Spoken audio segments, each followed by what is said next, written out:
What's going on YouTube? Today we are going to be installing a Walbro 450 fuel pump. I currently have a 255 in the CRX, so I'm going to be yanking that out and replacing it with the 450 because in the future I'll be running E85 and I'm going to need a lot more fuel to run E85, and especially the horsepower I'm planning on getting or putting down, I should be upgrading the fuel pump anyway. Along with the fuel pump, I'll be doing basically hardwiring it to the battery and the ignition wire on the car. So when you turn the key, the fuel pump will come on. So to do that, you need to buy a relay, the right gauge wire, and all that. There's a bunch of people that have accomplished this, but the way that they did it, they cut a hole in their floor so they didn't have to drop the fuel tank. I'm dropping the fuel tank. And another thing a lot of people haven't been doing is installing an inline fuse from the battery to the relay. I will be installing a fuse, 30 amp fuse from the battery to the relay. I'm running a 40 amp relay and I'm going to be using a 30 amp fuse. What I understand, I should never see those amperages through this fuel pump. It's just a safety, so I don't burn the car down to the ground.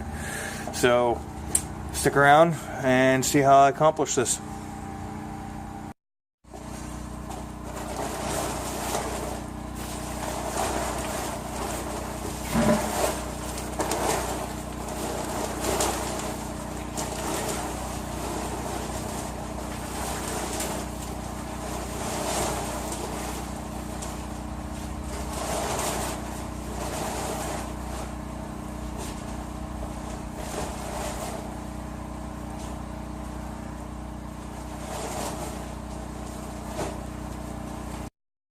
Alright, so now I gotta move the car.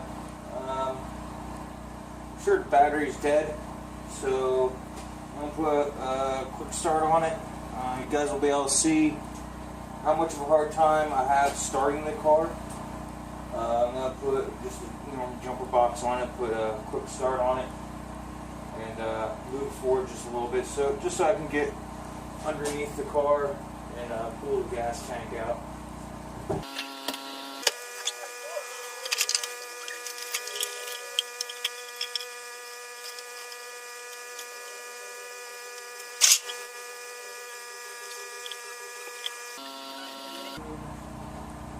I haven't started this car in about a month and a half, and it's probably like 20 degrees in here right now.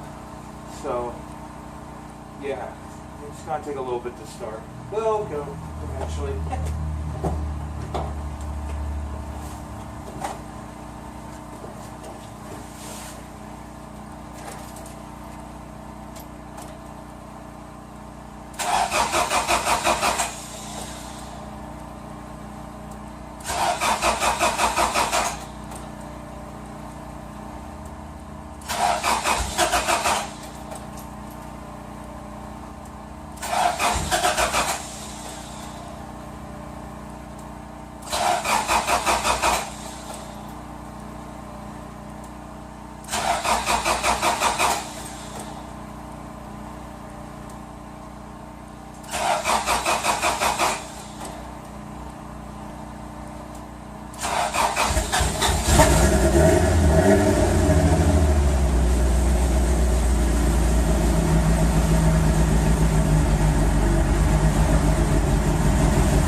That should be plenty of room.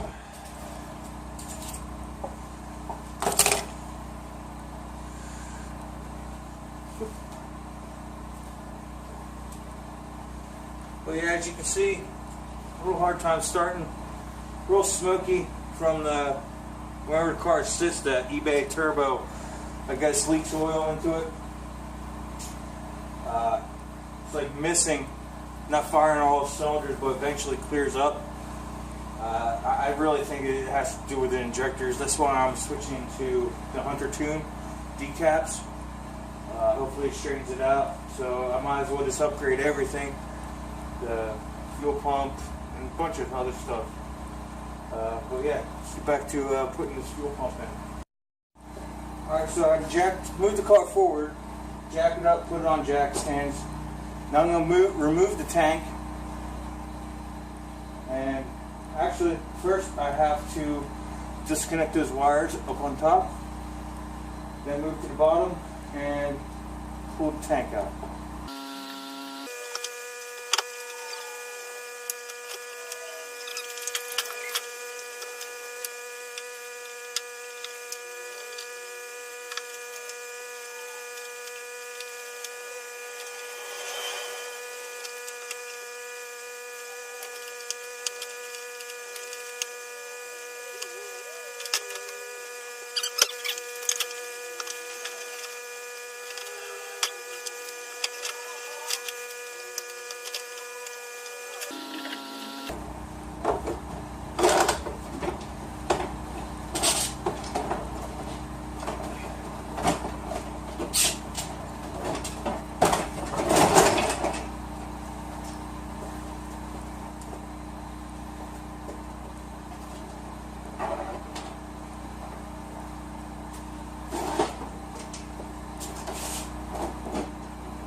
You get your rear glove box out, you'll have this cover held in by 3 Phillips head screws. And what I do, instead of undoing this plug, I obviously unplug this end from the chassis harness and I push this grommet through this plate and I will remove the wire. So it all goes down, comes out when you drop the tank. So I'm planning on running the signal wire for the fuel pump and the power wire for the fuel pump through this grommet, so I don't have to make no holes on my floor or anything. Okay, let's tuck this right here so it just drops out. Is get underneath the car and find this cover, if you still have it on your car, and remove this number 10 so you can have access to the fuel line supply that goes right here and joins together right in this section. Okay, focus.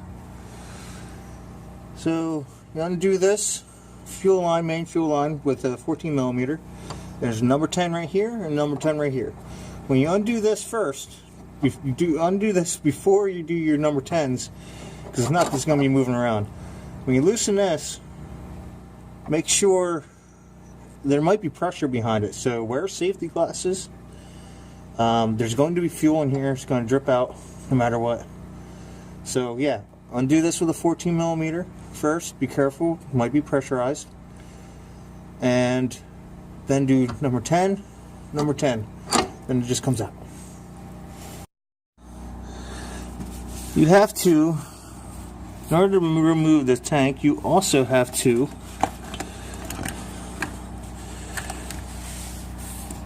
undo this shield right here. The shield, easiest way is, I think there's 2 number 10s, one here, one back there. You undo those 2, the shield will stay attached to the gas tank. You should be able to slide right out. After that, you undo your tank straps. One right here and one right there. Now I think these are 12 millimeter deep socket. I could be wrong. Alright, now I loosened the tank straps. What you want to do is you want to just loosen them. And as you can see, there's a hook. Get them loose enough that you can unhook it. You're going to have to push up on the tank to unhook the hook and undo the other one. Sometimes your gas tank will just fall right down once you do them, but in this scenario, mine just like for some reason is wedged up there, so I'm going to have to wiggle it to have the gas tank actually come down. Alright, once you get your fuel tank down, you're going to want to undo your fuel line return clamps. My scenario years ago, for some reason I put 2 of them on there, maybe because better safe than sorry. But undo those, then remove your fuel line return hose. Then your tank should, as long as the car's high enough, should slide right out. What I do is I'm going to clean the surface off, so when I pull the unit out, no dirt goes in there, because obviously, as you can see, obviously really dirty. Also, I'm going to undo the harness, so when I can pull the whole unit out and work on it. So here it is, the Walbro 255 fuel pump that I installed probably 8 years ago or something. Still looks like it's in good condition. It worked perfectly fine, but obviously I'm upgrading, so we'll just have to take this out and install the new 450 fuel pump. Should have a whole lot more output than this 255. So first things first, take this fuel pump out.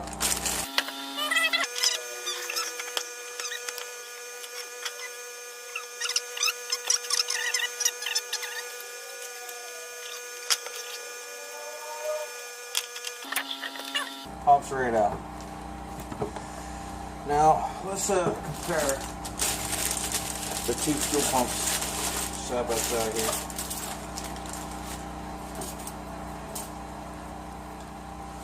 As you can see,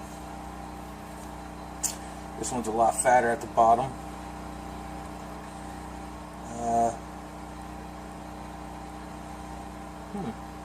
Plug is on a different side. Pickup's on a different side. Interesting. Okay. Shouldn't be too big of a deal. But it looks like it's pretty relatively the same distance. Let me pull this off. I'm not going to reuse this, so they got another one. Came in the kit. I'll use the new one, obviously. There we go. Alright. Take this one off. Alright. So that's a little bit bigger. I'd say 1/2 inch, 3/4 of an inch taller, the connection. Not too bad. There's plenty of room for it. Alright, let's see what we gotta do here to make this happen. Did this kit come with? My girlfriend's gonna love it when I come home. Reek like gasoline.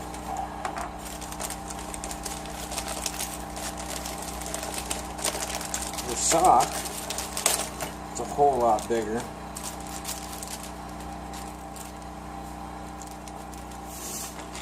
And came with 2 butt connectors. Okay. And it didn't come with another rubber piece. Let's see. This one has another hose. I'm missing something? Oh, yeah, right here. Here's another hose that came with. So, here's another hose clamp. 2 hose clamps, a hose, no insulator. It's alright. Still make it work. Let's pull that off.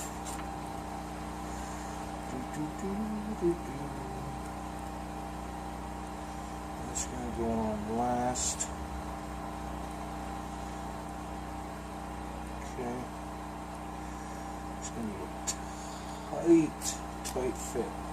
I'm going to see, I have another sending unit on my shelf. I'm going to see if I have one that's a little bit shorter, not as much height to it, insulated. Let me check here. Alright, so yeah, I had another sending unit. It had a rubber insulator on there. More like plastic. Yeah, it's still rubber. It's old. Probably OE. It's not as high. So I think I'm going to use this one, the shorter one. Make up some room. So, Boot on.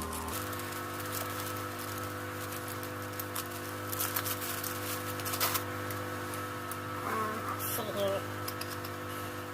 Fuel pump allowed to boot. Smooth. Oh, interesting. interesting. I might have to use this sock.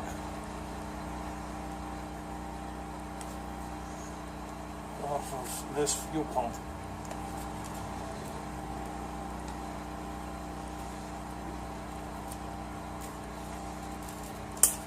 I hope I maybe use this sock.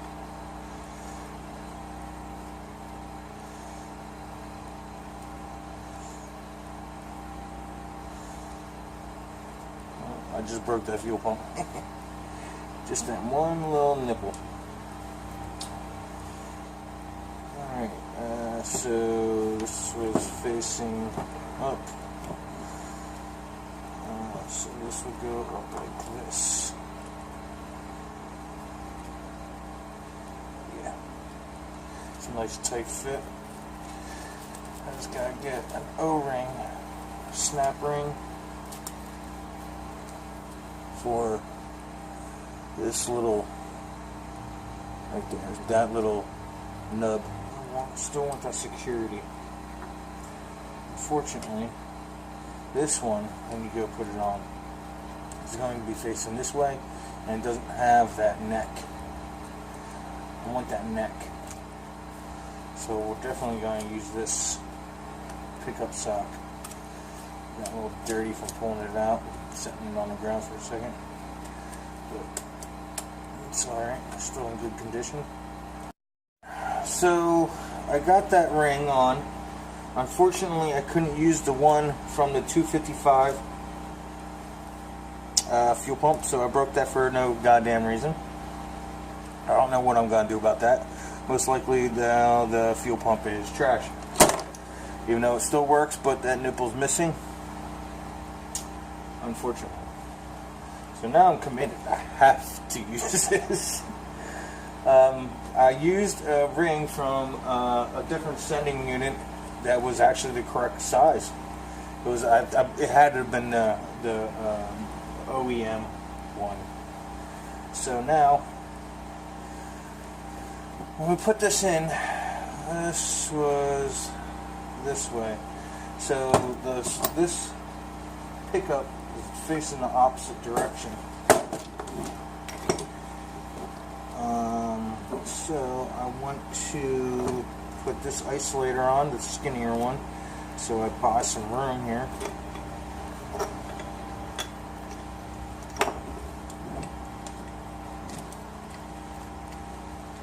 Slide that in. Oh, look at that. When it's all together, those ends are literally touching. So yeah, I'm probably gonna put a hose clamp on this after I join these together. Yeah, that's what I'm gonna do. I'm gonna put just a metal band strap around it, just to make sure she ain't gonna move. Because there's no way that the one that came with the 255 originally, that's way too thick. I mean, look at the rubber bushing difference. Not gonna happen.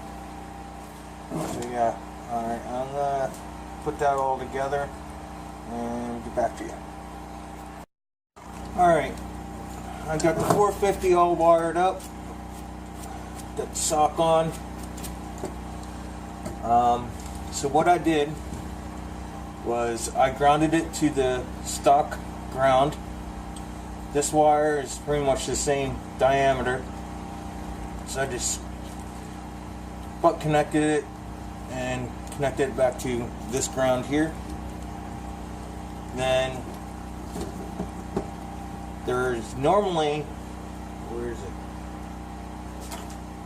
Normally this plug this plug goes up in here. I broke that off, and I also broke off the top part, and I got these little O-rings for wiring grommets, assortment pack, and I inserted one into the top here. First I cleaned it, then I inserted it. Then I slid my gauge wire. This is I think 10 gauge. I went way too thick with it. I definitely could go with a thinner gauge wire, that's for sure. But it'll still work. It's overkill for what I need. But I ain't complaining. It's going to be perfect. It's going to work great, actually. Nice and tight. Now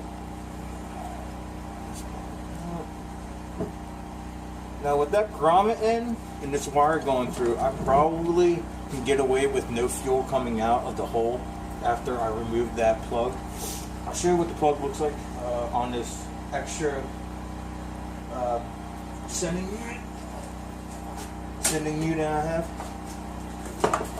It's this plug right here. I just break that off. I disconnected the stock ground, broke this off, and there was just a hole there that I can put the wire through. So in order to do that and not have fuel come through, I put a rubber grommet in. Then I got Permatex gasket maker, but it's fuel resistant for all fuels.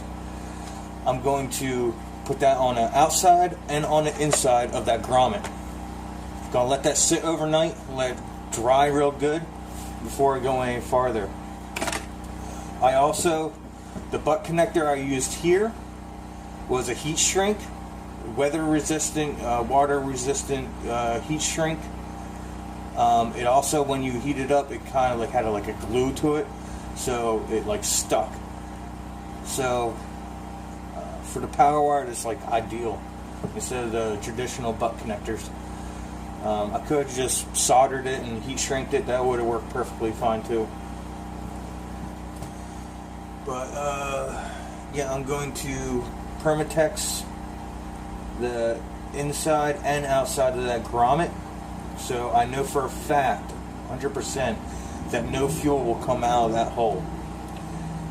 I'll show you guys after I Permatex it what it looks like up close, and after that I'm going to wrap it up for the night. Pick up tomorrow and finish it up. I just want this to seal cure 100% before I mess with it after I apply it. I applied the Permatex sealant. Like I said, it's fuel resistant. So I put it on the inside and I put it on the outside. Pretty heavy.